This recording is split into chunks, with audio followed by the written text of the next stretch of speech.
Hello students, this is Anu Asthana. Today I am here with lecture 5 of chapter Matter in our surrounding. इसके previous lecture में हम लोगों ने देखा था कि किस तरीके से इफेक्ट पड़ता है टेम्परेचर का एंड प्रेशर का on the state of different matter. अब हम लोग नेक्स्ट टॉपिक पर बात करेंगे और आज का जो टॉपिक है दैट इज लेटेंट हीट। बहुत इंपॉर्टेंट टॉपिक है अपने आप में, तो इसको हम थोड़ा सा समझने की कोशिश करेंगे। क्या होता है लेटेंट हीट? ठीक है, तो हम इसी को अब शुरू करते हैं। लेटेंट हीट, देखिए अगर हम यहाँ पर बात करें, पहली बात ये हीट की बात है, तो हीट कैसी है? यहाँ पर लेटेंट का मतलब समझिए, लेटेंट का मतलब होता है हिडन। और हिडन क्या होता है कि जो चीज नहीं दिखाई दे, छुपी हुई है ना, जो चीज आपको नहीं दिखाई दे है लेकिन दिख नहीं रही है, इसका मतलब क्या है? वो छुपी हुई है। ठीक इसी तरीके से यहाँ पर हम लोग देखेंगे कि हमारे पास हीट है तो, लेकिन वो हमें दिखाई नहीं दे रही है, वो छुपी हुई है, इसीलिए हम इस हीट को क्या बोल रहे हैं? Latent heat. अब जैसे हम थोड़ा सा और पढ़ेंगे तो हमें और चीजें क्लियर होंगी, लेकिन उसको और क्लियर करने से पहले हम सबसे पहली चीज बात करेंगे कि हमारे पास लेटेंट हीट कितने टाइप की होती है। तो लेटेंट हीट हमारे पास होती है दो टाइप की, जिसमें से कि पहली कहलाती है लेटेंट हीट ऑफ फ्यूजन। सबसे पहली जो हीट होती है, जो आपकी सबसे पहली लेटेंट हीट होती है, this is known as latent heat of fusion. जहां पर फ्यूजन शब्द आता है आपके दिमाग में तुरंत आना चाहिए मेल्टिंग। क्लियर होता है? यहां तक आपको क्लियर हो गया। फिर दूसरे टाइप की जो हीट होती है that is called latent heat of vaporization. This is known as latent heat of vaporization. ठीक है, यहां तक आपको क्लियर हुआ? अब देखिए यहां पर सबसे पहली चीज हम पहले टाइप की हीट की बात करेंगे, that is called latent heat of fusion. ठीक है, हम सबसे पहले इसकी बात करते हैं। तो देखिए इसको समझने से पहले हमको एक चीज समझनी है कि फ्यूजन है मतलब मेल्टिंग है, और मेल्टिंग क्या होगा कि जब आपके पास सॉलिड स्टेट कन्वर्ट होगी लिक्विड स्टेट में, तो आप बोलेंगे कि यहां पर क्या हो रहा है? मेल्टिंग हो रही है ना। इसका मतलब क्या हुआ? यहां पर जब सॉलिड से लिक्विड स्टेट में कन्वर्जन होगा तो हीट कहीं ना कहीं हिडन होगी। अब कैसे होगी इसको हम थोड़ा समझते हैं। हमने क्या किया, एक कंटेनर लिया, एक बीकर लिया, उस बीकर के अंदर हमने थोड़ी सी क्रश्ड आइस डाल दी। क्लियर है? इसके अंदर हमने क्या डाल दिया है? इसके अंदर हमने क्रश्ड आइस डाल दी। क्लियर होता है? यहां तक सबको समझ में आ गया। अब देखिए हमने क्या किया, इसके टेम्परेचर को नोट करने के लिए हमने एक थर्मोमीटर भी इसके अंदर डाल दिया।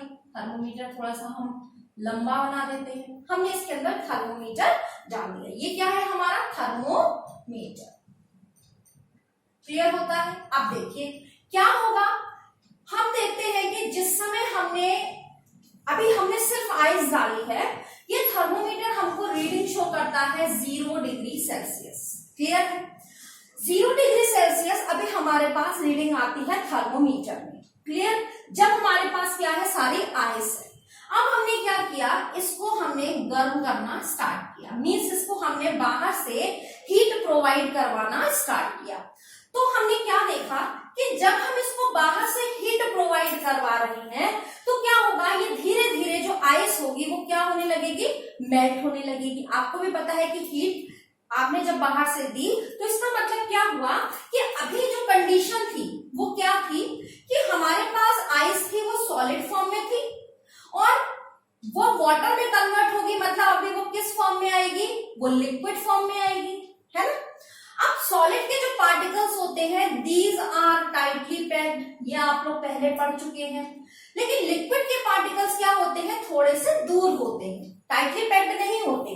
तो क्या हुआ, यहाँ पे हमने क्या चीज देखी कि जब लिक्विड कन्वर्ट हुआ होगा तो इसका मतलब इसके पार्टिकल्स क्या हुए होंगे? दूर दूर हो गए होंगे, है ना।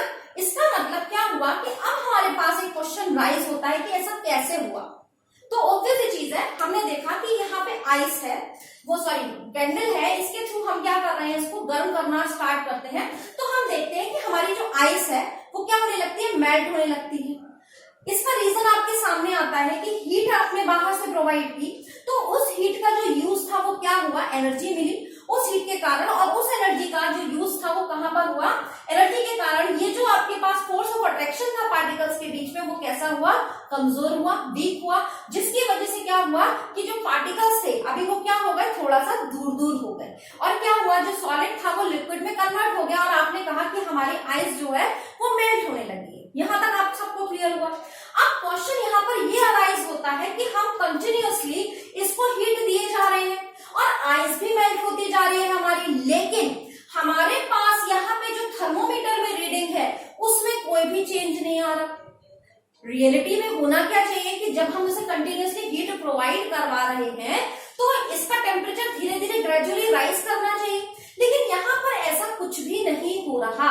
हम देखते हैं कि जब तक इसमें बहुत थोड़ी सी बर्फ भी रहती है, आइस रहती है, तब तक ये क्या करता है, अपनी रीडिंग को थर्मोमीटर में 0 डिग्री सेल्सियस ही शो करता है, ठीक। लेकिन जैसे ही कंप्लीटली आइस मेल्ट हो जाती है, जो थर्मोमीटर की रीडिंग है वो क्या होती है, ग्रेजुअली राइज करना स्टार्ट होती है। अब क्वेश्चन यहाँ पर आपके सामने ये आया कि जब हमने कॉन्टिन्यूअसली हीट प्रोवाइड करवाई तो यहाँ पर शो क्यों नहीं हुई, तो इसका रीजन अब आपके पास है कि हमने जो हीट प्रोवाइड करवाई वो रियलिटी में क्या हुआ, सॉलिड के पार्टिकल्स को, जो आइस के पार्टिकल्स थे जो कि सॉलिड फॉर्म में है आइस, इसका मतलब उसके पार्टिकल्स कैसे थे, बहुत टाइटली पैक्ड थे, उनका फोर्स ऑफ अट्रैक्शन बहुत ज्यादा था।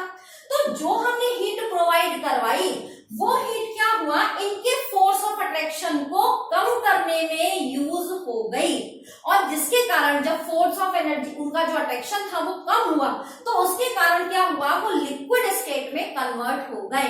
इसीलिए हमने इसको क्या बोला कि ये हीट है लेकिन हिडन है। क्यों, क्योंकि यहाँ पर शो नहीं हो रही है। बात आपको समझ में आई। इसका मतलब क्या हुआ, यहाँ से हमारे पास लेटेंट हीट ऑफ फ्यूजन की डेफिनेशन आई कि लेटेंट हीट ऑफ फ्यूजन वो हीट है, वो रिक्वायर्ड हीट है जो सॉलिड स्टेट को लिक्विड स्टेट में कन्वर्ट करने के लिए रिक्वायर्ड होती है। बात सबको क्लियर होती है। तो ये हमारी क्या हो गई, लेटेंट हीट ऑफ फ्यूजन की डेफिनेशन हो गई, और इसीलिए हमने इसको हिडन बोला क्योंकि ये हमको शो नहीं हुई। तो अब अगर आपसे कोई प्रॉपरली इसकी डेफिनेशन पूछता है तो आप इसकी डेफिनेशन बता सकते हैं कि latent heat of fusion of a solid is the quantity of heat in joules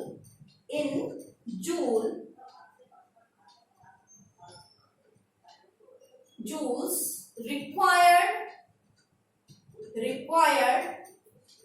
to convert 1 kilogram of solid to liquid without change in temperature। मतलब समझ में आया कि जो लेटेंट हीट ऑफ फ्यूजन है, this is the quantity of heat which is required to convert 1 kilogram of solid to liquid without change in temperature. आपने वही चीज हमने आपको यहाँ पे एक्सप्लेन की कि टेम्परेचर में बिना चेंज हुए कोई भी इंक्रीमेंट शो नहीं हुआ। टेम्परेचर 0 डिग्री था, 0 डिग्री ही दिखा रहा है। तो without any change in temperature जब 1 किलो आइस को मेल्ट करने में जो हीट की रिक्वायरमेंट होगी, जितने जूल्स हीट की रिक्वायरमेंट होगी, आपको पता है जो हीट है उसकी यूनिट क्या होती है, जूल होती है ना। तो बेसिकली क्या है कि हीट क्या है, एनर्जी है, और एनर्जी की यूनिट जूल होती है। तो मीन्स क्या हुआ कि जो हीट की रिक्वायरमेंट होगी 1 किलोग्राम ऑफ आइस को वाटर में कन्वर्ट करने के लिए, उस रिक्वायर्ड हीट एनर्जी को ही हम लोग क्या बोल देंगे, लेटेंट हीट ऑफ फ्यूजन बोलेंगे। बात सबको क्लियर होती है। अब मान के चलिए आपके पास स्टेटमेंट आता है जिसे हम एग्जांपल लेके चलते हैं कि latent heat of fusion of ice is equal to 3.34 into 10 to the power 5 joule पर kg। इसका मतलब क्या हुआ कि 1 किलोग्राम ऑफ आइस को वाटर में कन्वर्ट करने के लिए ये 3.34 into 10 to the power 5 joule पर केजी या जूल एनर्जी की रिक्वायरमेंट होती है। बात सबको समझ में आता है। तो इसीलिए हम क्या बोलते हैं, this is the latent of fusion of ice. Clear हुआ? अब आपको आई थिंक सबको समझ में आया होगा कि किस तरीके से ये देखिए थर्मोमीटर की मैंने स्पेलिंग थोड़ी सी यहाँ गड़बड़ हो गई, ठीक है। तो यहां पर हम इसको देखते हैं कि लेटेंट हीट का मतलब क्या हुआ, क्यों ये छुपी हुई हमने बोला इसको, क्योंकि यहाँ पर क्या हुआ है, ये फोर्स ऑफ अट्रैक्शन को ओवरकम करने में यूज हो गई, इसलिए वो दिखाई नहीं दी टेम्परेचर पर। क्लियर होता है?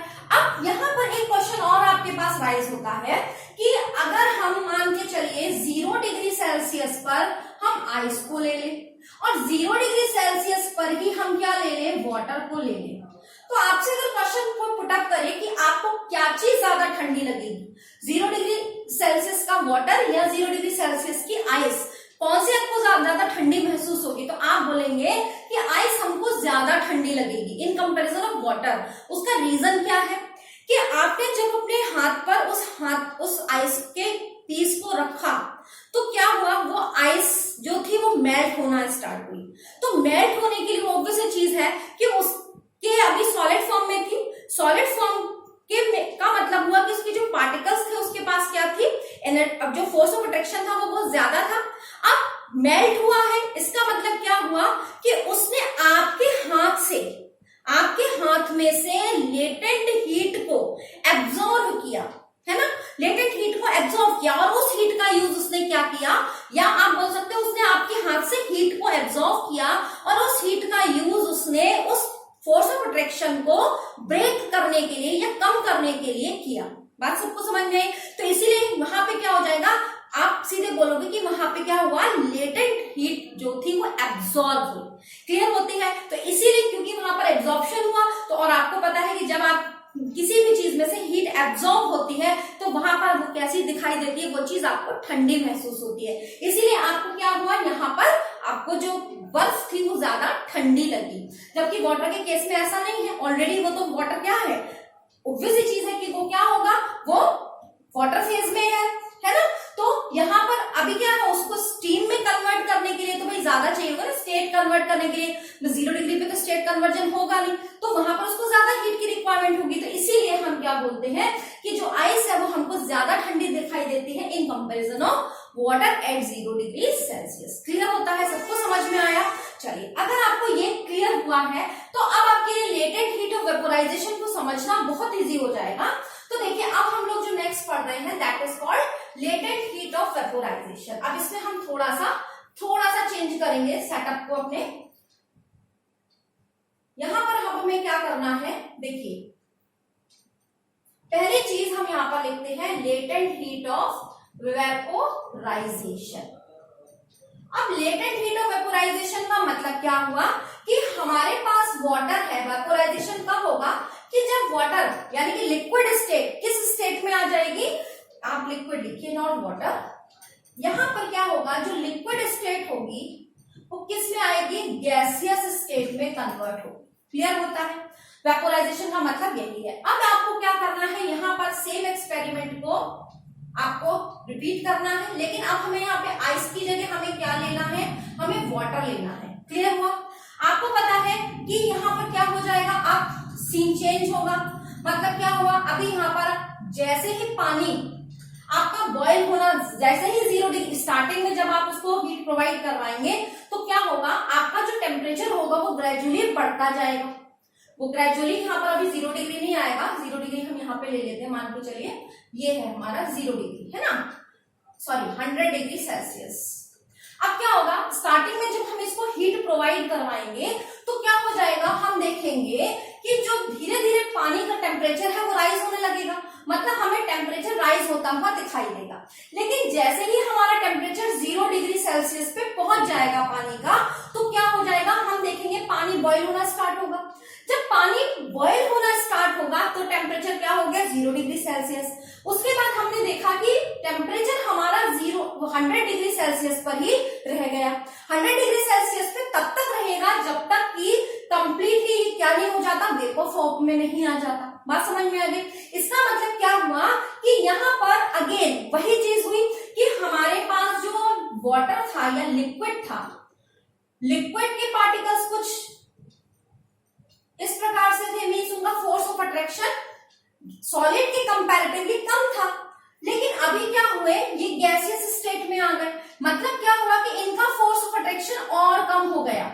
बात आपको समझ में है, इनका फोर्स ऑफ अट्रैक्शन और कम हुआ, मतलब अब जो हमने हीट प्रोवाइड कर रहे हैं हम, वो क्या हो रहा है, वो 100 डिग्री सेल्सियस पे आकर इसीलिए कांस्टेंट हो गया क्योंकि जो हम बाहर से हीट प्रोवाइड करवा रहे थे वो हीट इस फोर्स ऑफ अट्रैक्शन को ओवरकम करने में यूज हो गई। मींस क्या हुआ कि इसके फोर्स ऑफ अट्रैक्शन को कम करने में यूज हो गई, जिसकी वजह से लिक्विड जो था वो गैसियस स्टेट में आ गया और इसलिए हमने इसको क्या बोला, latent heat of vaporisation. Clear होता है।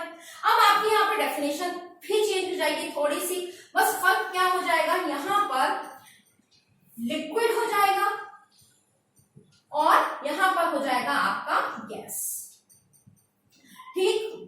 और यहां पर भी चेंज होगा, ऑफ सॉलिड की जगह क्या हो जाएगा, लिक्विड, ठीक है। तो बाकी सब कुछ आपका सेम है। अब आपको यहां पर क्लियर होती है डेफिनेशन कि लेटेंट हीट ऑफ वेपोराइजेशन का मतलब क्या हुआ कि latent heat of vaporisation of a liquid, liquid का ही वेपोराइजेशन होगा, वो हीट की क्वांटिटी है जो 1 किलोग्राम ऑफ लिक्विड को मेल्ट करने में, सॉरी नॉट मेल्ट करने में, गैसियस फेज में लाने में रिक्वायर्ड होती है। क्लियर हो गया। सब रीजन वही है, फोर्स ऑफ अट्रैक्शन को कम करने में वो हीट यूज हो गई, जहां यूज होनी थी, दिखनी चाहिए थी, वहां नहीं दिखाई दी क्योंकि उसका काम अभी बदल गया, उसने उस फोर्स ऑफ अट्रैक्शन को कम करने के लिए उसको यूज कर लिया, इसलिए वो कैसी हो गई, लेटेंट हीट हो गई, मींस हिडन हीट हो गई। क्लियर होता है। अब इसका भी हम एक एग्जांपल ले लेते हैं, जैसे हम बात करते हैं fusion of, not fusion, this is latent heat of vaporisation, latent heat of vaporisation of water,